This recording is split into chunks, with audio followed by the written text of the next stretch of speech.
Militer China kembali mengirim armada ke Laut China Selatan. Otoritas Keselamatan Maritim Cina telah menerbitkan memo yang melarang aktivitas sipil di sebuah kawasan laut di antara Teluk Tonkin dan barat semenanjung Leizhou. Dalam agendanya, militer Cina rencananya akan melaksanakan latihan akhir pekan ini.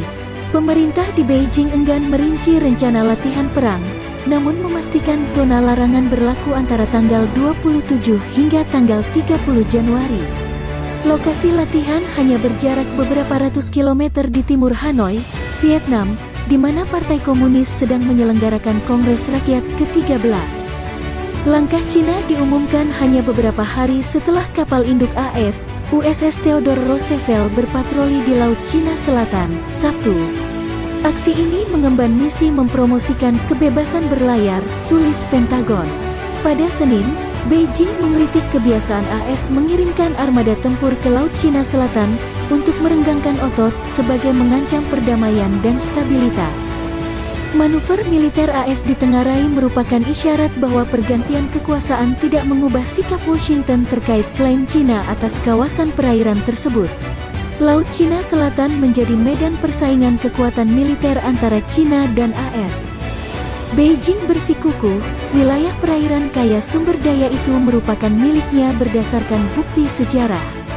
Klaim ini ditolak negara ASEAN, Vietnam, Filipina, Malaysia, Brunei dan Indonesia, yang berpegang pada Konvensi Hukum Laut PBB.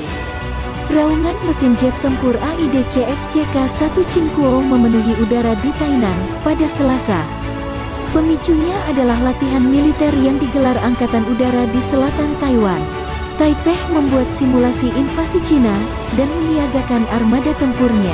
Karena ketika AS berpatroli di Laut Cina Selatan, Sabtu pekan lalu, Cina pada saat yang sama mengirimkan armada udaranya ke barat daya zona identifikasi udara Taiwan.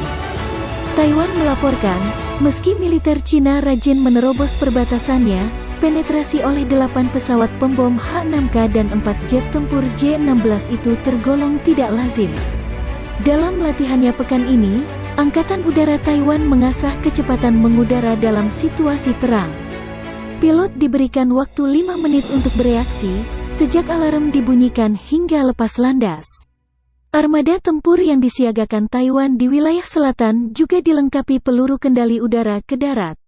Kolonel Li Qiangxi mengatakan kepada Reuters, pihaknya bisa merespon setiap saat jika Cina menginvasi negara kepulauan tersebut.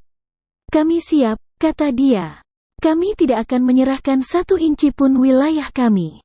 Angkatan Udara Taiwan diklaim terlatih baik, namun memiliki pesawat yang jauh lebih sedikit dibandingkan dengan Cina.